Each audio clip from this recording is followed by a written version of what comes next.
आवाम को क्यों रिलीफ दें वो? आवाम कुछ खाने को मिलेगा तो फिर आवाम सर उठाएगी कि हमारे हकूक़ क्या हैं। उन्होंने कहा इनको भूखा रखो, इनको रोटी की पड़े, एहतजाज की ना पड़े। सारे खाने वाले हैं, पाकिस्तान को देने वाला तो नहीं है ना। पाकिस्तान बेचारे को तो वो कैद आज़म मिलना चाहिए। बीच में से सब एक हैं, ये सिर्फ अवाम को बेवकूफ़ बना रहे हैं। रात को ये बैठ के इकट्ठे खाना खाते हैं, आपस में अवाम को लड़ाई जा रहे हैं और अवाम लड़ रही है। इधर यशी करते तो ऊपर किधर से कर्जा देगा। अगर एक बंदा भी $5 भी दिन का कमाना शुरू कर दे तो मेरा नहीं ख्याल कि मुल्क का कर्जा कोई बहुत बड़ी रकम है। बिस्मिल्लाहिर्रहमानिर्रहीम, अस्सलाम वालेकुम। ये बिग न्यूज़ और मैं उसामा खामिस बिनास। नाज़रीन, पाकिस्तान के जो मजमूई कर्ज़े हैं वो 57,122 अरब हो गए हैं और पिछले साल के मुकाबले में देखी जाए तो ये जो कर्ज़े हैं इसमें जो इजाफ़ा है वो 32.8% का इजाफ़ा हुआ है, जो कि यकीनन एक बड़ा इजाफ़ा है। आखिर ये जो 57,122 अरब है कहाँ से दिया जाएगा? अस्सलाम वालेकुम। वालेकुम अस्सलाम। क्या नाम है भाई? शुएब इकबाल। अच्छा शेख भाई, ये जो पाकिस्तान के कर्ज़े हैं उनमें पिछले साल की निस्बत इस दफ़ा 32.8% इजाफ़ा हुआ है और जो मजमूई कर्ज़े हैं वो 57,122 अरब के हैं। ये वर्डिंग, ये फ़िगर याद करते हुए भी बंदे का एक दफ़ा सर चकराता है और यकीनन 57,122 अरब का आपको भी सुन के तो सर चकराया होगा। अच्छा, ये जो कर्ज़े हैं ये अदा किसने करने हैं?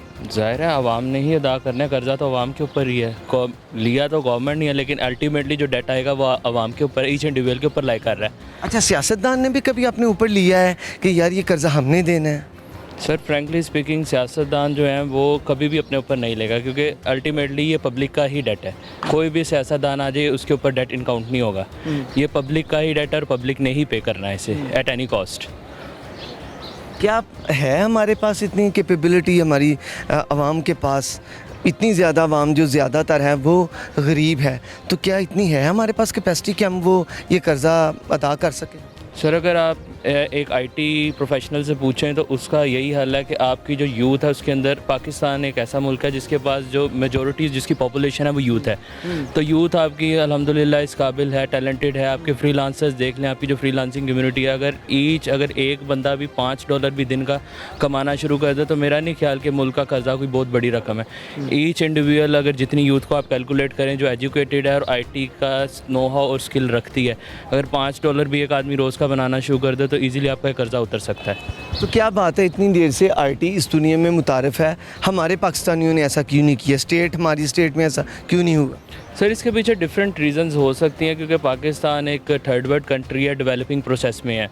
तो इसमें यही है कि टेक्नोलॉजी जो बाहर लेट्स से कि यूएसए में, ऑस्ट्रेलिया में जितने डेवलप कंट्रीज हैं जहाँ पे टेक्नोलॉजी लेट्स से आज से 10 साल पहले आ चुकी थी, वो चीज़ें ज़रा से 10 साल बाद आ रही है और ये लोग पीछे कुछ ना कुछ रीजंस डिफरेंट गुजरी हैं जिसकी वजह से आगे नहीं बढ़ पाए। लेकिन अल्हम्दुलिल्लाह यूथ ट्रैवल कर रही है पाकिस्तान में, इंशाल्लाह आईटी का बूम आएगा, यूथ ट्रैवल करेगी और इंशाल्लाह हालात बदलेंगे। अच्छा, आपको लगता है कि हालात? जी इंशाल्लाह, क्योंकि चेंज एक ऐसा पार्ट है नेचर का जो हमेशा आता है और change is always good. Change आता है। ये आईटी पाकिस्तान में भी हमें आए हुए मुझे पता है कि काफ़ी आखिर अरसा हो गया। इतनी देर में तो बहुत यकीनन हमारी यूथ को बहुत ट्रेंड होना चाहिए था और बाज़ हैं भी। तो क्या वो जितने अभी लोग काम कर रहे हैं उनसे कुछ फ़र्क तो पड़े कर्ज़े को? वो तो कुछ भी नहीं पड़ता नज़र नहीं आ रहा। ज़र मुबादला जितना फ़ॉरेन एक्सचेंज आ रहा है वो बेसिकली दो जो मेजर सूरतें इसकी वही हैं। एक तो वो ये कि पाकिस्तान में जो आ रहा है वो फ्रीलांसर्स की तरफ से आ रहा है और दूसरा ये कि जो ओवरसीज़ पाकिस्तानी हैं उनकी तरफ से। ये दो मेजर सोर्सेज हैं। ठीक है। अच्छा, एक ये खान साहब के दौर में भी कहा गया कि जो बैरून मुल्क से पैसे हैं वो काफ़ी पाकिस्तान में आए और अब जो है ना वो आने वो उतनी मिकदार में नहीं आ रहे जो कि पहले आते थे। क्या इसमें सदाकत है इस बात में? जी इसमें है, क्योंकि खान साहब एक क्रिज़मेटिक लीडर हैं, उन्होंने लोगों के दिल जीते आने के बाद। और उन जितने ओवरसीज़ पाकिस्तानी हैं, अब किसी भी ओवरसीज़ पाकिस्तानी से पूछ लें तो उनका जो ट्रस्ट है, एक नैरेटिव बिल्ड हुआ है, वो खान साहब के ऊपर है। एज अ लीडर उन्हें लेते हैं कि यार ये एक बंदा है कि जो मुल्क में, पाकिस्तान में कोई एक चेंज ऐसा ला सकता है जो आने वाले वक्तों में उनकी नस्लों के लिए बेहतर होगा कि लोग बाहर से पाकिस्तान में काम करने आएंगे और वो वक्त आएगा इंशाल्लाह। आईटी में क्या क्या चीज़ें अभी करने की ज़रूरत है? अगर यही हमारे लिए बकौल आपके कि यही चीज़ पाकिस्तान को का कर्ज़ा उतारने के लिए काफ़ी, अगर $5 ईच पर्सन अगर वो अर्न करना शुरू करते रोज़ाना के, तो क्या समझते हैं ये जो हमें देख रहे हैं आईटी एक्सपर्ट्स या हमारे जो आईटी के मिनिस्टर मिनिस्ट्री है वो अगर हमें देख रही है, पीएम साहब देख रहे हैं, क्या कहना चाहेंगे कि कितना आईटी को मज़ीद दवाम इधर बख्शें, कितने उसके इंस्टीट्यूट बनाएं, किस लेवल पे काम होना चाहिए ताकि हमारी जो यूथ है वो मज़ीद पॉलिश हो, वो आईटी की जानिब आए? इसमें सर एक सिंपल यही मैसेज देना चाहूँगा कि गवर्नमेंट की तरफ से भी डिफरेंट इनिशिएटिव्स बिल्ड किए गए हैं, ई रोज़गार प्रोग्राम और इसके अलावा डिफरेंट डीजी स्किल्स का प्लेटफॉर्म है जो फ्री ऑफ कॉस्ट है, जहाँ पे आप एडमिशन लें, आप कोई भी स्किल आईटी से रेलेवेंट कोई भी आप जितनी डोमेन्स आती हैं सब में कुछ ना कुछ आप सीख सकते हैं। तो इसमें यही है कि सबको, जितने नौजवान हैं जो इस मुल्क की यूथ है, उसको यही मैसेज देना चाहूँगा, अपने अंदर का जो इंसान है उसको पहचानें, सेल्फ कॉन्फिडेंट बिल्ड करें और निकलें। मुल्क के लिए हर बंदा अगर थोड़ा थोड़ा कुछ करेगा तो कुछ होगा। अगर सब हाथ पे हाथ रख के बैठ जाएंगे कि एक बंदा ही सब कुछ करेगा तो चेंज नहीं आएगा। हर एक को अपना पार्ट प्ले करना है, हर बंदा का अल्लाह ताला ने कुछ ना कुछ रोल रखा है। इसके लिए तालीम की जो हमें नौजवान देख रहे हैं, आपने वो तो प्लेटफॉर्म बताए हैं, इस तालीम की क्या होनी चाहिए, कितनी तालीम होनी चाहिए ताकि एक जो नौजवान है जो एफए किया है या मैट्रिक किया है या ग्रेजुएशन, कितनी तालीम होनी चाहिए कि वो उन चीज़ों को पिक कर सके? इसके लिए सिंपल इतना है कि एक बंदा इंग्लिश पढ़ ले और समझ सके, उसको पढ़नी और समझ आती हो, कम्युनिकेशन लेवल पे हो तो इजीली कोई भी स्किल एक्वायर कर सकता है। थोड़ा उसका अपना इंटरेस्ट भी होना चाहिए तो वो सीख सकता है इजीली स्किल। आप खुद क्या काम करते हैं? मैं एक आईटी प्रोफेशनल हूँ, लीड जनरेशन एक्सपर्ट हूँ, डिजिटल मार्केटर हूँ बाय प्रोफेशन। ठीक है, आप एक हिंट दे दें ताकि हमें देखने वाले वो आपसे ही कुछ सीखें कि यार ये भाई ने इतनी बात की है और ये इस मुकाम पर है, हम क्यों नहीं हो सकते? हाँ, इजीली अगर अच्छी कोई भी बंदा स्किल एक्वायर कर ले तो अल्हम्दुलिल्लाह इजीली 50K प्लस अर्न कर सकता है। अल्लाह खैर, बहुत शुक्रिया। ये आपसे बात करने का मकसद ये था कि मेरी कौम के जो नौजवान देख रहे हैं वो कुछ हासिल करें, मायूसी छोड़ें, डिसअपॉइंटमेंट को छोड़ें, इस भाई को फॉलो करें। अगर ये कर सकते हैं तो आप क्यों नहीं कर सकते? जज़ाकल्लाह खैर, थैंक यू सो मच। इसी मामले पर आगे चलते हैं। नाज़रीन, मेरे साथ एक साहब मौजूद हैं, इनसे बात करते हैं। अस्सलाम वालेकुम। वालेकुम सलाम। क्या नाम है सर? फ़ारूक अहमद। अच्छा सर, ये बताइएगा कि पिछले साल की निस्बत इस दफ़ा जो कर्ज़ है उसमें 32.8% इजाफा हुआ है और रिकॉर्ड कर्ज़े हैं जो कि पाकिस्तानियों ने देने हैं। आखिर पाकिस्तानी अवाम पर है, तो क्या लगता है कि एक तरफ महंगाई है, सियासी सूरत हाल भी कुछ ऐसी ही है, तो क्या लगता है कि कर्ज़ों से निजात मिल सकेगी? मिल जाएगी। पहले तो इमरान खान की हुकूमत में हम कर रहे थे, वापस भी हो रहे थे कर्जे, किस्तें वापस हो रही थी। अच्छा, हमें हमारी बदकिस्मती, हम खुद ही, हमारी ऐसी कौम है कि हम खुद ही तरक्की नहीं करना चाहते, क्योंकि हमें हर इंतशार अच्छा लगता है हमारे मुल्क में। एक चल रहा है, अच्छा चल रहा है, वो कहता है कि मैं मुल्क को किसी साइड पे लगा के जाऊंगा। मईशत हमारी माशाल्लाह, महंगाई हुई थी जब नवाज शरीफ था तब भी हमारा मुल्क माशाल्लाह ठीक था जी। अचानक फिर वो उसको उतार दिया गया, वो उस पर जो तनख्वाह नहीं दी उस पर उतार दिया। हमारा माशाल्लाह ठीक था। इमरान खान आया, उसने महंगाई की, वो आवाम उस पर टिक गई कि अब ठीक है। अब ये आ गए हैं, अब इस पर आवाम अब 30 रुपये कम कर देंगे, कम से कम 250 पे 230 पे पेट्रोल आ जाएगा, आवाम ठीक हो जाएगी। आगे से फिर कोई हुकूमत करेगा तो फिर वो 350 पे लेके जाएगी, फिर हम उसको रोएंगे पिछला ठीक था, ये गलत। जब हमारा मुल्क सही होने लगता है कुछ ना कुछ ऐसा हो जाता है कि हम फिर 10-15 साल पीछे चले जाते हैं। और ये चलता ही रहेगा? ये चलता ही रहेगा, क्योंकि मेरी उम्र भी अब 36-37 साल हो गई है। क्योंकि आज से 35 साल पहले का कोई क्लिप देख रहे हैं ना, खबरें देख रहे हैं, तब भी महंगाई का रोना था, तो अब भी ऐसे ही है। तो हम मईशत हम कैसे ठीक करेंगे जब तक हमारे हुक्मरान सही नहीं होंगे? हुक्मरान ठीक करने का एक ही तरीका है, 5 साल हुकूमत हो, वज़ीर-ए-आज़म सिस्टम ख़त्म होना चाहिए, सदारती निज़ाम होना चाहिए, काबिल लोग होने चाहिए। एक वज़ीर-ए-आज़म आता है, उसको 5 साल पूरे करने नहीं देते, उसने वज़ीर लगा दिया रेलवे का या किसी चीज़ का लगा दिया है। अब उसने 6 महीने काम किया, उसने वज़ीर ने, उसको पहले कुछ पता नहीं है, कोई तजर्बा नहीं है, कोई किसी किस्म का कुछ शऊर नहीं है, करना क्या है। आया है 2-3 महीने बैठा है, मेरे नीचे कितने लोग हैं, क्या करना है क्या नहीं करना, हमें फ़ंड दे दो, काम उसमें ज़ीरो हो रहा है। जो वजारत मिलती है काम ज़ीरो हो रहा है। अब जब तक उसने समझा है कि ये काम ये ऐसे करना, उसको उठाया नया लगा दिया, उसको कुछ नहीं पता करना क्या है। हमारा सिस्टम ऐसे, कोई वजारत देख लें, किसी वजारत ने तरक्की की हो कि हमारी वजारत ठीक है, कोई एक उठा के देख लें, किसी वजारत ने तरक्की नहीं की। हमारा ये सिस्टम होना चाहिए, सदारती निज़ाम होना चाहिए, जैसे सारे मुल्कों में जिन मुल्कों ने तरक्की की है, आप सबको उठा के देख लें। सदारती निज़ाम हो, 2 पार्टियाँ हो, 3 पार्टियाँ हो खड़ी हों, उनको परसेंटेज के हिसाब से वोटिंग हो, और काबिल लोग लगाए जाएं जो इस हर चीज़ के काबिल हों कि फाइनेंस का काबिल कौन सा है, मईशत का दूसरा ज़राअत वाला कौन सा है, ऑफिसर हों, जो लड़के हों यंग जो हम नौकरियों के लिए धक्के खा रहे हैं वो आएँ, वो काबिल बंदे काम करें 5 साल अपनी काबिलियत जिन्होंने डिग्रियाँ ली हुई हैं।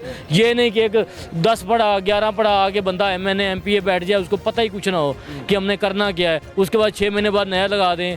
हमारा मुल्क तब तक ठीक नहीं होगा जब तक काबिल लोग नहीं आएंगे। बगैर इन लोगों में कोई काबिल नहीं है जो इतनी जमाते हैं सर बैठ। सर जी इतने साल हो गए, काबिल होता तो हमारा मुल्क कहीं से कहीं होता। पहले तो कोई भी इलेक्शन लड़ के आता है, 4 करोड़ लगा के आता है, इलेक्शन जीतता है, MNA बनता है, सबसे पहले उसने अपने पैसे पूरे करने कि आवाम के लिए उसने कुछ करना है। सबसे पहले जो लगा के है ना वो उसने खुद के पूरे करने, फिर अगर आवाम का सोचना है। अब फंड मिलता है जी, MNA को इतने पैसे मिल गए हैं जी, अपने इलाकों में करें जी, वो भी तब मिलते हैं जब इलेक्शन नज़दीक हो, ठीक है जी। अब बलदियाती इलेक्शन क्यों नहीं होते?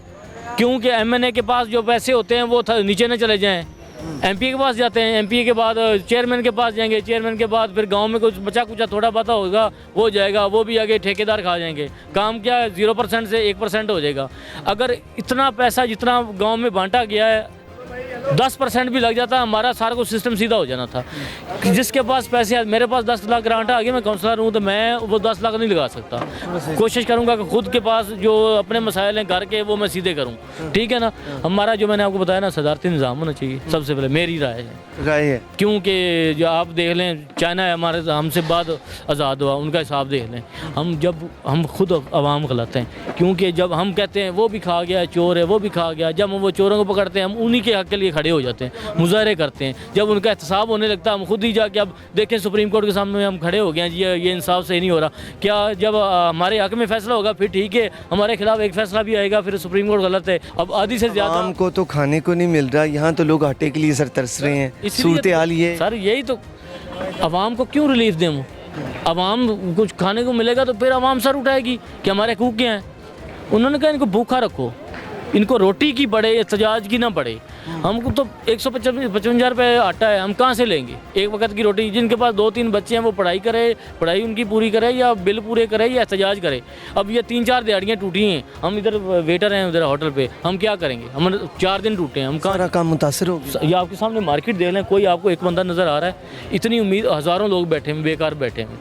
इनकी सियासत देखें, कोई लड़ रहा है, कोई झगड़ रहा है, कोई कुछ कर रहा है, तो ये गरीब अवाम का तो फिर कर्जा बढ़ना ही है, इससे कम तो नहीं है सर। वो तो हम पे बढ़ना है ना टैक्स। 57,000 अरब की मैं बात कर रहा हूँ, 57,122 अरब, इसीलिए तो बढ़ा हो, इसीलिए तो बढ़ा है ना सर। वो हमने उठाना टैक्सों की सूरत में।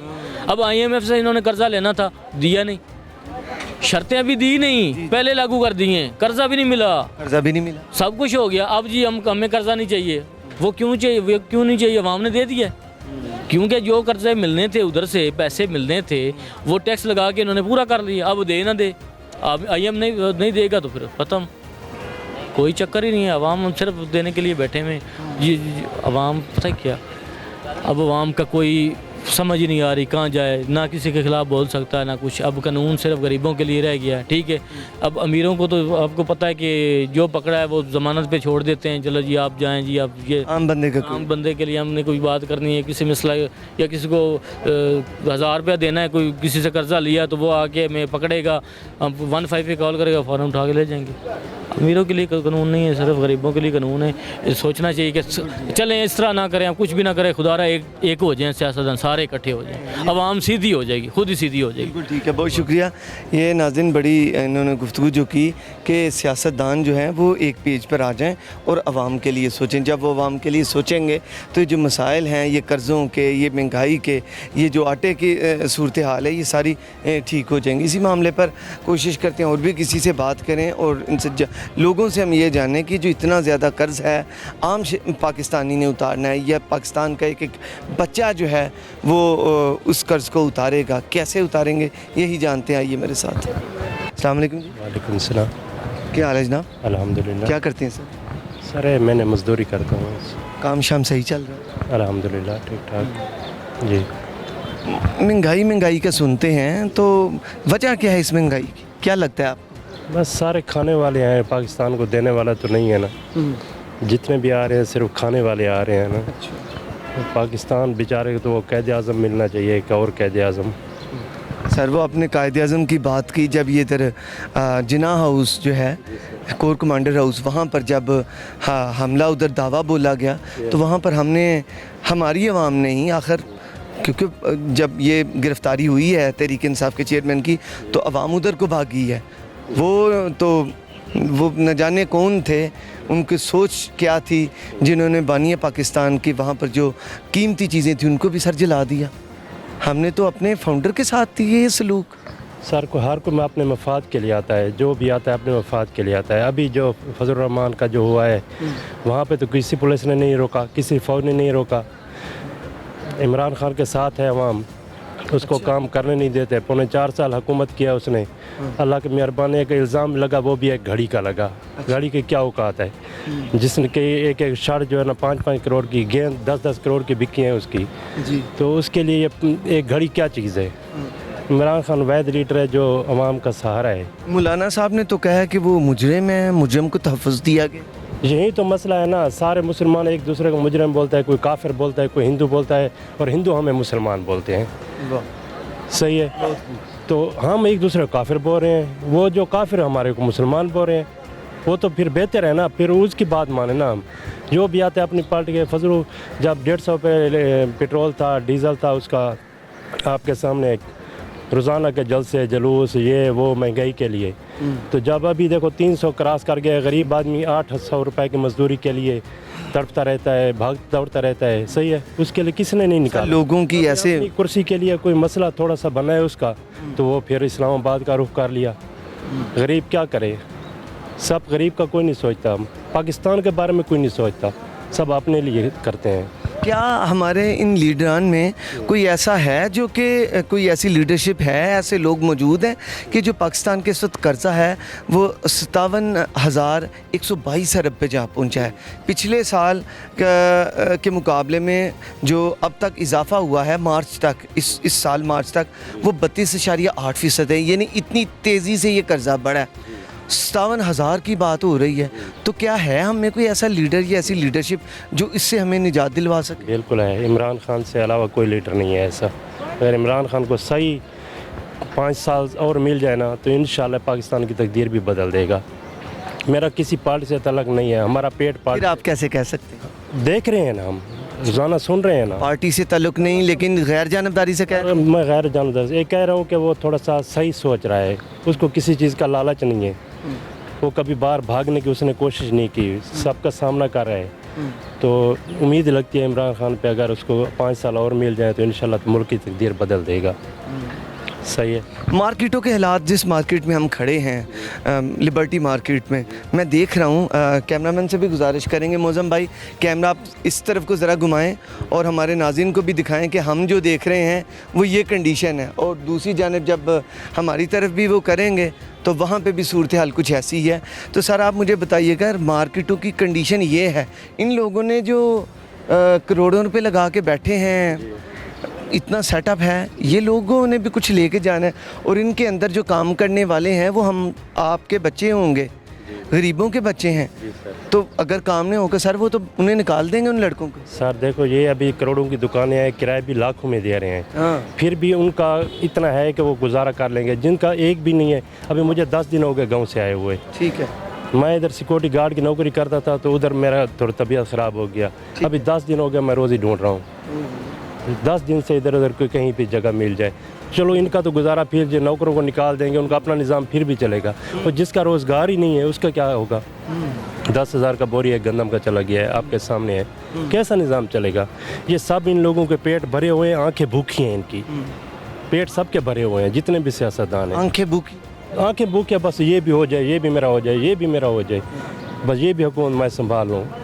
तो बाकी उनके पेट भरे हुए, देखो किस तरह इनके निज़ाम चाह रहे हैं। बाहर के मुल्क में इनके जायदादें पड़ी हैं, पीछे का पता नहीं है हमारा कितना रिस्क, आगे भागने की कोशिश कर रहे हैं। गरीब अवाम का कोई नहीं सोचता। पाकिस्तान को बाहर से ख़तरा नहीं है टूटने का, अंदर से टूटने का ख़तरा है। अंदर से जो लोग बैठे हैं ना, ये पाकिस्तान को खाने की कोशिश कर रहे हैं, बाहर किसी की हिम्मत नहीं है। जी सर, थैंक यू सर, बहुत शुक्रिया आपका, थैंक यू, आपने बात की। नाज़रीन, यहाँ पर एक ब्रेक का वक्त हुआ है, ब्रेक लेते हैं, ब्रेक के बाद दोबारा हाजिर होते हैं। आवाम को क्यों रिलीफ दें? आवाम कुछ खाने को मिलेगा तो फिर आवाम सर उठाएगी कि हमारे हकूक़ क्या हैं। उन्होंने कहा इनको भूखा रखो, इनको रोटी की पड़े या सजाज की ना पड़े। सारे खाने वाले हैं, पाकिस्तान को देने वाला तो नहीं है ना। पाकिस्तान बेचारे को तो वो कैद आज़म मिलना चाहिए। बीच में से सब एक हैं, ये सिर्फ अवाम को बेवकूफ़ बना रहे हैं। रात को ये बैठ के इकट्ठे खाना खाते हैं, आपस में अवाम को लड़ाई जा रहे हैं और अवाम लड़ रही है। इधर यशी करते तो किधर से कर्जा देगा। अगर एक बंदा भी $5 भी दिन का कमाना शुरू कर दे तो मेरा नहीं ख्याल कि मुल्क का कर्जा कोई बहुत बड़ी रकम है। वेलकम बैक नाज़रीन। ब्रेक से पहले हम बात कर रहे थे पाकिस्तान की मौजूदा सूरत हाल, जो कि इंतहाई इस वक्त गंभीर सूरत हाल इख्तियार कर चुकी है। IMF के कर्ज़े की बात की जाए तो हुकूमत वक्त ने जो PDM हुकूमत है वो आखिर कोशिश में है कि पाकिस्तान को कर्ज़ मिल जाए। इसके अलावा जो वज़ीर ख़जाना इस्हाक़ डार साहब हैं उनकी भी कोशिश यही है कि मामलात हो जाएं, लेकिन अभी तक सेटलमेंट नहीं हो पाई। मेरे साथ इधर एक साहब मौजूद हैं, कोशिश करते हैं इनसे भी बात करें, क्या सूरत हाल है इनसे जानने की कोशिश करते हैं। अस्सलाम वालेकुम सर। अस्सलाम वालेकुम। सर जी, क्या काम की क्या सूरत हाल? काम सर ईद के बाद बिल्कुल फटे पे है, फारग है, काम बिल्कुल ज़ीरो हुआ है। सर, पाकिस्तान पे जो कर्ज़ा है वो रिकॉर्ड कर्ज़ा इस टाइम चढ़ गया है और IMF से तो अभी तक पैसे नहीं मिले। मेरे ख्याल है जब से हुकूमत आई है आप तब से ये सुन रहे हैं। बहुत सी कर्जा मज़ीद आगे चढ़ना है, जिसकी भी हुकूमत है कि जब तक हमारे हुक्मरान हैं ना इनका आपस में इत्तेफाक नहीं होगा उस वक्त तक मुल्क नहीं चल सकता। ये जब आपस में बैठेंगे, डील करेंगे, बातचीत करेंगे, तब तक मुल्क जो है ना किसी लाइन पे आएगा, वरना चढ़ता जाना मज़ीद अभी और भी चढ़ना है। सर, इलेक्शन के मामले को सेटल करने के लिए PDM की तरफ से और PTI की तरफ से बैठे तो थे, लेकिन बेनतीजा साबित हुआ वो मुज़ाकरा। बहुत सी वही बात है ना कि उन्होंने वही करना है ना। देखिए उनका आपस में इत्तेफाक ही नहीं है। जब तक इत्तेफाक नहीं होगा तो किसी बात पे भी आप बात कर ही नहीं सकते। टेबल पे बैठ लें, 120 दफ़ा बैठ लें, इत्तेफाक होना सबसे बेस्ट है। इत्तेफाक होगा उस वक्त तक बात, उस वक्त के बाद बात होनी है, उससे पहले कोई बात नहीं होनी इनकी। आपस में लड़ी जाएंगे और वो अब बीच में से सब एक हैं, ये सिर्फ अवाम को बेवकूफ़ बना रहे हैं। हमारे जितने भी सियासतदान हैं रात को ये बैठ के इकट्ठे खाना खाते हैं, ठीक है, ये आपस में अवाम को लड़ाई जा रहे हैं और अवाम लड़ रही है। अभी देखें क्या हालात में मुल्क के, क्या हालात है, किस नौबत में मुल्क खड़ा हुआ हमारा। सिर्फ मार्केटें खाली हैं सर, बिल्कुल फारग है, बिज़नेस सही नहीं है। आपके जज ने भी कहा है ना अगले दिन कि बिल्कुल कारोबार नहीं है। जब तक नुकसान सर हो है, दिन ब दिन नुकसान है। अब यहाँ पे जो हम बैठे हुए हैं, दुकानदार जो भी बैठा हुआ है, किराए पे बैठा हुआ है, वो कब तक किराया देगा जेब में से? हालात ही नहीं है कारोबार के। उसने सेल करनी तो किराया दे रहा है ना। जब उसके कारोबार ही नहीं होगा, ज़ाहिर सी बात उसने दुकान खाली करके वैंड अप करके चला जाना अपना, बाहर जाके इन्वेस्ट कर लेनी है। बेहतर है ना कि बाहर ज़्यादा बेहतर होगा जब मुल्क के हालात बेहतर ही नहीं होने। आपके सामने है 3 साल 4 साल हो गए यही हालात हुए हुए हैं। मज़ीद जब से साल हुआ है, हुकूमत चेंज हुई है, मज़ीद बुरे हो गए कि हम सोच भी नहीं सकते। इतनी टेंशन हमने लॉकडाउन के अंदर जो है ना अपना गुजारा सिस्टम चला, परेशानी नहीं बनी, ज़हनी मरीज़ नहीं बने। अब 1 साल के अंदर यकीन कीजिएगा हम ज़हनी मरीज़ बनेंगे। दुकानदार जो भी है, आम लोग हैं कि कोरोना के अंदर हमारा निज़ाम चलता रहा है। अब 1 साल के अंदर कारोबार है ही नहीं, बिल्कुल फारग है। 1 महीना कारोबार हो गया आपका, 4 महीने वेले बैठे हुए हैं, और 4 महीने हम कहाँ से फोल्ड करेगा इंसान? सर, पहले ये होता था, ये बात आपकी दुरुस्त है कि कारोबारी को लोग कर्जा वगैरह दे देते थे कि ये बंदा कमा के दे देगा। अब तो मेरा ख्याल है वो कर्जे भी नहीं लोग दे। अब भाई कर्जे क्या, कुछ 10 रुपये नहीं देता। क्यों? उनको पता है कि कहाँ से देनी है, इसने वापसी कहाँ से होनी है। अगर मैं आपसे 10 रुपये कर्जा ले लूँगा, मैं वापसी कहाँ से दूंगा? ज़ाहिर सी बात है, जिसने कर्जा देना उसने 10 बातें सोची। रिश्तेदार भी जो है जो ट्रस्ट करते थे, अब तो वो भी नहीं। कितनी की दफ़ा कोई वो जी सगा भाई नहीं देता, रिश्तेदार तो बड़ी दूर की बात है, सगा खून जो होता है ना वो भी नहीं देता कि इसने वापसी कहाँ से देने हैं। इसका कारोबार तो है नहीं, मुल्क की हालात ही नहीं है। जब तक हमारे मुल्क की हालात सेट नहीं होंगे, कारोबार भी हमारा सेट नहीं हो सकता। और मुल्क की हालात सेट होंगे शर्त पे, जब तक ये हमारे सियासतदान आपस में इत्तेफाक से बैठ के बात नहीं करेंगे, इनकी आपस में डील नहीं होनी, उस वक्त तक मुल्क की हालात मेरे हिसाब में से नहीं सेट होंगे। सर, पाकिस्तान को 76 साल होने को हैं, क्या ये जो लीडरान हैं, सियासतदान हैं, आपस में अवाम के हक में बेहतरी के लिए बैठे हैं? नहीं बोझी, ये सिर्फ अपनी जेबें भरने के लिए बैठे हुए हैं। तो फिर तो भी आप कर रहे हैं कि वो बैठें? इसीलिए नहीं ना बैठते वो। देखिए ना, अवाम के सामने तो वो आपस में लड़ाई है उनकी, ठीक है। अवाम को बेवकूफ़ बनाया हुआ है, आपको और मुझे बेवकूफ़ बनाया हुआ है। अंदर से वो बीच में एक हैं। जब वो आपस में बैठेंगे तो वो पोल खुल जाना, उनको ओपन हो जाना है। तो इसीलिए नहीं बैठते। अगर आज पीटीआई वाले नाराज़ हो गए, कल नून लीग वाले नाराज़ हो गए, इसीलिए उन्होंने अवाम को बेवकूफ़ बनाया हुआ है। अवाम और कितने साल नारे मारेगी और अब अपना जो है ना यही मामलात रहेंगे कि लीडरान के कहने पर वो जाएं और फिर ये जो मामलात हमें नज़र आते हैं कि जलाओ गिराओ की कैफियत, और ये उन्होंने कहा फ़लानी जगह पे आ जाओ वो उधर चले गए, दूसरी पार्टी ने कहा फ़लानी जगह आ जाओ वो उधर चले गए, नुकसान तो अवाम का फिर हुआ। बात तो वही आ गई है ना, लड़ाने वाले कौन है अवाम को? सियासतदान है, सियासतदान ही लड़ा रहे हैं ना हमें। जो अवाम है सियासतदान के कहने पे चल रही है, अपने दिमाग से हम नहीं सोचते। जो भी है चला पूरी उम्र भी लगे रहे ना बहुत सी, इसका मुल्क का कुछ नहीं बन सकता। जब तक आपके पास कोई अथॉरिटी वज़ीर आज़म कम अज़ कम 10 से 15 साल के लिए एक वज़ीर आज़म आएगा ना, उस वक्त कोई मुल्क के हालात बेहतर हो सकते हैं, वरना नहीं होंगे, बहुत मुश्किल है। बस अल्लाह ही है जो इस मुल्क को चला रहा है। वो क्या हालात नहीं आपके सामने, हर चीज़ आपके अवाम के सामने, क्या हो रहा है क्या नहीं हो रहा है। सर लेकिन अवाम के पास एक ताकत ज़रूर है, अगर बाकी अथॉरिटीज़ नहीं हैं, अवाम के पास एक अथॉरिटी है, एक ताकत है, वो वोट की ताकत है। अगर वोट का, मेरा मानना है कि अगर वोट का सही इस्तेमाल अवाम एक हो के कर ले तो मेरे ख्याल है बहुत सारा ब्रेक थ्रू ज़रूर हो जाएगा कि ऐसे चेहरे कि जो जिन्हें आप पसंद नहीं करते या जिन्होंने आवाम के लिए काम नहीं किया, वो जब वो नहीं आएंगे, नए बंदे आएंगे तो यकीनन हालात फिर चेंज होना शुरू हो। क्या लगता है? में हमारे सियासतदान नया कौन है इस वक्त? कोई भी नहीं है। इमरान खान ने आया था ना, उसकी 4 साल हुकूमत, सर लेकिन 5 साल पूरे होने नहीं दिए।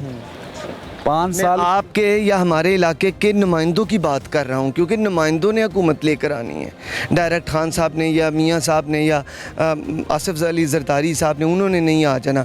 अगर हम ऐसे बंदों के इंतखाब करें, हर बंदा ड्यूटी समझ ले कि उसने जिस बंदे को वोट देना है वो एक ऐसा बंदा हो जो कि मुल्क के लिए वफ़ादार भी हो, अवाम की खिदमत भी करे और पार्लियामेंट में जाके ऐसी कानून साजी करे जो कि अवाम के मुफाद में हो। बहुत सी हमारे पास कोई ऐसा है ही नहीं है हुक्मरान। जितने भी हमारे MNA MPA हैं, 100 में से 1 मिलेगा आपको, 100 में से 1 मिलेगा, 100 में से 1 मिलेगा जो ईमानदार होगा। अगर वो अपनी ईमानदारी दिखाएगा उसको चलने नहीं दिया जाएगा मुल्क के अंदर। अस्सलाम वालेकुम। वालेकुम सलाम। क्या नाम है जनाब? अजमल खान। खान जी, कहाँ से हैं? मैं शंगले से, स्वात से। अच्छा, आपको इस बात का पता है कि पाकिस्तान पे जो कर्जा है वो बहुत ज़्यादा है? इसका पता है ना? इसका तो कर्जा किधर है? कर्जा है नहीं, कर्जा नहीं है। नहीं है। कर्जा होता तो क्या सा कर्जा है? जी, पाकिस्तान पे इस वक्त 57,122 अरब का कर्जा है। कर्जा है तो ये लोग जो है जलसे वगैरह और ये जो कर रहे हैं धरने वगैरह, इसमें कितना लगता है पैसे? यही बात है ना, वो ना करें। वो ना करे, पैसे बाहर मुल्क को दे दें, जिससे लिए वो दे दें। ये क्यों करता है फिर इस तरह? लेकिन तो आपका बड़ा अच्छा सजेशन है। जी, लेकिन कर्जा नहीं तो ये इस वजह से ये काम कर रहे हैं ना। अगर कर्जा होता तो ये इस तरह करता था। इसमें कितना पैसे लगता है? लगता है कि नहीं लगता है? यही बात है। ये आपकी बात अच्छी है। तो हाँ, अगर इस पे अमल कर लिया जाए और जो अयाशियाँ हैं, आप ये कहना चाह रहे हैं? जी बिल्कुल, ये ख़त्म करके बाहर मुल्क को पैसे दे दे, जिससे कर्जा लिया वो दे दे। वो इधर यशी करते तो किधर से कर्जा देगा? यही बात है। बड़ा आसान हाल आपने बताया। जी, और ये यकीनन ये जब ये जो धरने हैं या ये जो जलसे जुलूस हैं, इनमें इतनी ज़्यादा लाइट्स का इस्तेमाल, इतनी कुर्सियों का इस्तेमाल, इतने जो है वो रास्ते बंद किए जाते हैं, इतने कंटेनर आते हैं, इतनी गाड़ियाँ आती हैं, वो सब का पैसे अवाम भी इसमें कोशिश कर ले और इसके अलावा जो सियासी पार्टी है वो भी कोशिश करे, तो मेरा ख्याल है कोई 1 आध अरब तो इकट्ठा हो जाए। हाँ, वो हो जाएगा, बिल्कुल हो जाएगा। लेकिन वो ये नहीं करते ना, वो तो बाहर धरने वगैरह देते हैं। मौलाना खुद एक 2,000 रुपये के एक बंदी को देता है, कर जलसे पे आ जाओ। ये गए थे आप? नहीं, मैं तो नहीं गया, क्योंकि काम ज़रूरी है। काम ज़रूरी है भाई, हम काम करें या जलसों पे चला जाए, यही बात। आप अपने काम की सुनाएं, सही चल? काम तो शुक्र अल्लाह ठीक है। मैं तो मार्केट में रश नहीं देख रहा, हालांकि इस मार्केट में रश होना चाहिए। तो बहुत इधर वो होता है, लेकिन आज हल्का स्लो हुआ हुआ है। आपको भी काफ़ी फ़र्क पड़ा है? जी, काम को तो पर दुकान से, जिस दुकान पे आप काम करते हैं, वहाँ से बंदे फारिग किए हैं उन्होंने? नहीं, पार्क तो नहीं की। कितने लड़के काम करते? 5 बंदे करते हैं, लेकिन पार्क कोई भी नहीं फारिग कोई नहीं की। चल रहा काम? चल रहा है, सीज़न में भी चलता है। अगर अब सीज़न नहीं है तो क्या हो गया? सीज़न में तो कमाया हुआ है ना, अब सीज़न नहीं है तो क्या हो गया? बंदे ही निकालेंगे? नहीं, इस तरह नहीं करता। आप यहाँ पर फैमिली के साथ रहते हैं? नहीं, फैमिली उधर ही है। जी, मुतमिन ज़िंदगी गुजर रही है? जी बिल्कुल। शादीशुदा हैं आप? शादीशुदा। कितने बच्चे हैं? बच्चे नहीं, अभी शादी हुआ हुआ। जी। लोग तो कहते होंगे कि भाई जब शादी हो जाती है तो बंदे के लिए मुश्किलात बढ़ जाती हैं, आपके लिए बढ़ी हैं? नहीं, कुछ भी नहीं, मुश्किलात कोई भी नहीं है। कोई भी नहीं, नहीं। लेकिन वो कर्जे वाला हल आपका ठीक। हाँ, वो सही है, वो इस तरह जो करते तो फिर ख़त्म हो जाएगा कर्ज। अगर ये नहीं और कर्जदार हो जाएगा। हाँ। अगर क्योंकि अवाम तो है, मैं देख रहा हूँ हमारी ज़्यादातर अवाम गरीब है, वो तो नहीं दे सकेंगे। वो तो नहीं दे सकते। ऐसा ही है? बिल्कुल सही तो बात। देगा कौन? यही देगा जो जुलूस निकाल रहा है, जो बाहर पार्टी कर रहा है, यशी कर रहा है, वही देगा। गरीब किधर से देगा? गरीब तो अपना खाना नहीं पूरा कर सकता है। जी बस। बहुत प्यारी बात है, बहुत शुक्रिया आपका वीर जी, सलामत रहें। ये नाज़रीन बड़ी प्यारी भाई की गुफ्तगू थी खान साहब की। इन्होंने कहा कि ये जो धरने, ये जो जुलूस और ये सारे मामलात हैं, ये जो रैलियां हैं, ये जितने पैसे उधर लगते हैं कंटेनरों पे, गाड़ियों पे, इसके अलावा पेट्रोल्स पे, ये सारे पैसे जो लीडरान हैं, सियासी पार्टी के लीडरान जो हैं वो, और इसके अलावा अवाम, वो सारे पैसे इकट्ठे कर लें और ये सोच लें कि ये हमने कोई जलसा या जुलूस, ये इतना बड़ा रैली नहीं करनी, बल्कि वो पैसे हमने इस स्टेट के जो है ना वो कर्ज़ की सूरत में उतार देने हैं, तो यकीनन वो बहुत उसका फ़ायदा हो जाएगा। और ये बहुत अच्छा सजेशन है कि अगर एक साल में अगर कोई पार्टी 20 जलसे करती है तो 20 में से जलसों की तादाद अगर कम भी हो जाए तो इससे यकीनन अगर जलसे कम भी हो जाएंगे और बल्कि ना भी हों तो कम हो जाएं, चले ना तो कोई नहीं, लेकिन ये है कि अगर कम हो जाएंगे तो वो क्या होगा कि वो जो पैसे हैं वो कर्ज़ की मद में उतार दिए जाएंगे और यकीनन जो अवाम है वो उस पार्टी को भी सपोर्ट करेगी कि उन्होंने ऐसी अच्छी जो है ना वो राय दी है और स्टेट का जो कर्ज़ है वो उतार दिए, इतने अरब रुपए, 2 अरब, 5 अरब, 10 अरब इतने उतार दिए, तो वो यकीनन उससे एक फ़ायदा होगा, न सिर्फ कौम को बल्कि हमारी स्टेट का नाम बढ़ेगा, अवामी इज़्ज़त बढ़ेगी, लीडरान की इज़्ज़त बढ़ेगी। आइए आगे चलते हैं और आवाम से गुफ्तगू करते हैं। अस्सलाम वालेकुम। जी वालेकुम सलाम। क्या नाम है सर? नुमान। नुमान साहब क्या करते हैं? मेरा बेसिकली फ्रीलांसिंग का भी काम है। अच्छा। और सॉफ्टवेयर से रिलेटेड हम ज़्यादा काम करते हैं, सॉफ्टवेयर डेवलपमेंट के से रिलेटेड, और इसके अलावा अमेज़ोन पे ऑनलाइन स्टोर्स हैं उस पर भी काम कर रहे हैं। माशाल्लाह, आपका खुद आप ओनर है? जी, हमारी एक कंपनी है, उसमें हमारे पास डिफरेंट इन्वेस्टर्स होते हैं और बोर्ड ऑफ डायरेक्टर्स अलग से हैं, तो I am one of the investor over there. Okay, तो हम उसको ऑपरेशंस को भी मैनेज करते हैं इसके अलावा, और साथ इन्वेस्टमेंट्स जो आती हैं उसमें टोटल इन्वेस्टर्स की वेल्थ जो सारी है उसको मैनेज करते हैं। Sir I am sorry to interrupt you, ये बताइएगा कि आईटी का जो, ये आईटी से रिलेटेड है, आइंदा जो मुस्तकबिल है क्या देखते हैं, क्या मुस्तकबिल है हमारा जो स्टेट है, इसका मुस्तकबिल किस चीज़ में पिन्हा है? देखें, आईटी बेसिकली जो फ्यूचर है ना, अब आपको पता है जिस तरह पूरी दुनिया जो है ना वो एक लीप हो गया है डिजिटलाइजेशन एज की तरफ। अब सारी दुनिया जो है ना डिजिटल की तरफ चली गई है। अभी आपने पिछले दिनों न्यूज़ में देखा होगा कि पाकिस्तान में 3-4 दिन इंटरनेट बंद रहा है, तो वो उन सब का तकरीबन मोर देन 20 बिलियन रुपीज़ का नुकसान हमें हो गया है, क्योंकि बहुत ज़्यादा एक बड़ा तबका जो है वो इंटरनेट से जुड़ा हुआ है, जिसमें आपके ऊबर ड्राइवर्स या करीम ड्राइवर्स ये इस तरह से, और इसके अलावा भी ये आप फूड डिलीवरीज़ के हो गए, इस तरह से वो टोटल काम इंटरनेट के ऊपर बेस करता है। स्पेशली जो लोग फाइवर पे काम करते हैं या फिर अपवर्क पे काम करते हैं, वो टोटल काम सारा उनका इंटरनेट पे ही होता है। तो अगर हमारे यहाँ पे अगर आईटी से रिलेटेड हमें फ्रीडम नहीं दिया जाएगा या फिर इस तरह से बार बार डिस्ट्रप्शन होती रहेगी इंटरनेट के अंदर, तो डेफिनेटली ये तबका जो है मुतासिर होगा। अगर ये मुतासिर होगा इससे, तो वो फिर पाकिस्तान में रहने की बजाय वो कहीं और दुबई में, या फिर जैसे दुबई फ्रीलांस वीज़ा देता है, आप दुबई शिफ्ट हो सकते हैं, 4 से 5 लाख रुपए लगा के आप दुबई जाके वहाँ पे अपना पूरा नेटवर्क वहाँ से भी चला सकते हैं। इससे नुकसान क्या होगा, जो रिमिटेंस हमारे पास डॉलर्स में पाकिस्तान में आ रही है, वो पाकिस्तान की बजाय यूएई में, दुबई में, या फिर ओमान में, या फिर सऊदी अरेबिया, मस्कत, कतर, इन एरियाज़ में जाना शुरू हो जाएगी। तो नुकसान अल्टीमेटली हमें ही होना है, क्योंकि हमारा सारा जो दारोमदार इकोनॉमी का है वो डॉलर्स के ऊपर ही होता है, और डॉलर्स कहाँ से आते हैं? सबसे ज़्यादा डॉलर्स जो है वो हमारा आईटी डिपार्टमेंट से या एक्सपोर्ट इंडस्ट्री से आ रहे हैं। तो इसलिए एक्सपोर्ट इंडस्ट्री भी हमारी इफेक्ट हो रही है, क्योंकि पेट्रोलियम के प्राइसेस से इफेक्ट पड़ता है। और सेकेंडली, जिस तरह आपने आईटी का पूछा है स्पेसिफिकली, तो आईटी में यही है कि जो हमारे जितना तबका आईटी से रिलेटेड है, उनके सबका काम इंटरनेट से रिलेटेड है। अगर आप इंटरनेट को या डिफरेंट ऐप्स को बार बार डिस्टर्ब करेंगे, लेट्स से अभी सोशल मीडिया ऐप्स भी डिस्टर्ब हो रही थी, जैसे फेसबुक है, यूट्यूब है, इंस्टाग्राम है, ट्विटर है, तो इसी से ट्रेंड्स सारे बनते हैं।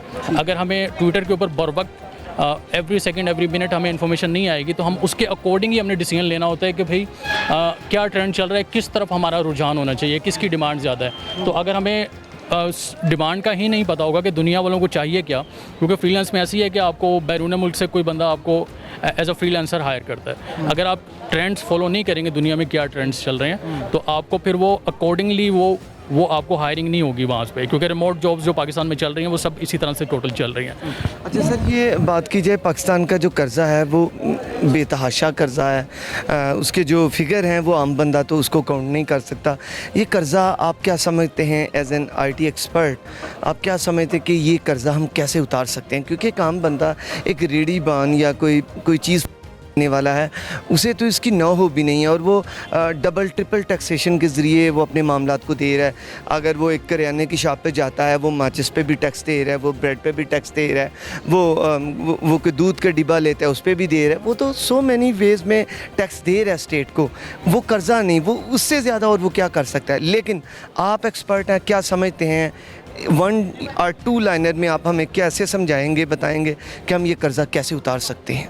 बड़े जो हाउसेस हैं, बड़े जो ख़जाने के जो भी हमारे पास घर हैं, या जहाँ से हम जनरेट कर सकते हैं पैसा, वो कौन से हैं? क्या कर्ज़ कैसे उतर सकते हैं? देखें, आपने ना 2 बातें की हैं, एक टैक्स की बात की है और एक कर्ज़ उतारने की बात की है, 2 बातें हैं। लेकिन टैक्स जो है हमारा पूरे पाकिस्तान में 1% तबका जो है वो इनकम टैक्स देता है। इसके अलावा जो बाकी का टैक्स है वो तो GST हम पे लगता ही लगता है। आप पानी की बोतल भी लेंगे उस पर भी टैक्स है। अब देखें, आप हमारे ज़्यादा गरीब तबका ज़्यादा है, आप उनसे कितना को ज़्यादा टैक्स निकाल लेंगे? वो पहले बहुत ज़्यादा टैक्स आपने निकाल लिया उनसे। अब दूसरा जो रास्ता है, जो स्पेशली कर्ज़े उतारने वाली साइड है, वो तभी होगी जब हमारे पास डॉलर्स का इनफ्लो ज़्यादा होगा। जब डॉलर्स की इनफ्लो किसी तरीके से ज़्यादा होगी, वो कैसे होगी? अगर आपके मुल्क की इकोनॉमी की सिचुएशन अगर बेहतर होनी चाहिए तो वो पॉलिटिकल स्टेबिलिटी के ऊपर मैटर करती है। अगर आपका मुल्क पॉलिटिकली स्टेबल है ना, तो बाहर से आपकी गवर्नमेंट जो है वो बाहर के लोगों को बोलेगी कि भाई इन्वेस्टमेंट्स जो हैं वो पाकिस्तान में आए।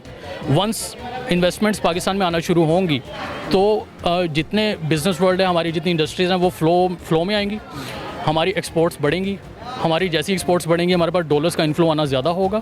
तो इस तरह से हमारा बजट जो है ना, उसमें से जो एक बड़ा हिस्सा हमारा लोन्स में चला जाता है, उसमें से काफ़ी कुछ हमारे लिए बच भी जाएगा और हम लोन्स भी प्रॉपर्ली दे पाएंगे IMF को, जो हमने लोन्स वगैरह देने। तो मैटर यही करता है कि पॉलिटिकल स्टेबिलिटी है, पॉलिटिकल स्टेबिलिटी आएगी, उससे इकोनॉमिक स्टेबिलिटी भी पाकिस्तान में आ जाएगी। इस तरह से हमारे कर्ज जो है ना वो ऐसा ऐसा उतर जाएंगे इंशाल्लाह। आपका बहुत शुक्रिया, थैंक यू सो मच, आपने हमें टाइम दिया, थैंक यू। नाज़रीन, ये आपने भाई की गुफ्तगू सुनी और इन्होंने एक सजेशन भी बड़ा अच्छा दिया है कि जो हमारे मुल्क में जो IT की बात की जाए तो IT में यकीनन काम हो रहा है और मज़ीद काम करने की भी ज़रूरत है। जितना ज़्यादा लोग IT की तरफ होंगे, इंटरनेशनल जो डॉलर्स हैं वो हमारी स्टेट में आएंगे, मुल्क में आएंगे, उसकी वजह से हमारा जो काम है वो ज़्यादा फैलेगा। जब ज़्यादा मुल्क रिच होता है तो वो यकीनन वो इतना केपेबल होता है कि वो जो कर्ज़ हैं उसे पे कर सके। आज के प्रोग्राम में हमने लोगों से बात की, आपने उनकी राय सुनी, अपने फीडबैक से आगाह कीजिएगा। यहाँ पर क्योंकि प्रोग्राम का वक्त ख़त्म होता है तो एक अगले प्रोग्राम तक के लिए अपने मेज़बान उसामा खामिस फिनास को इजाज़त दीजिए। अल्लाह हामिद नासिर।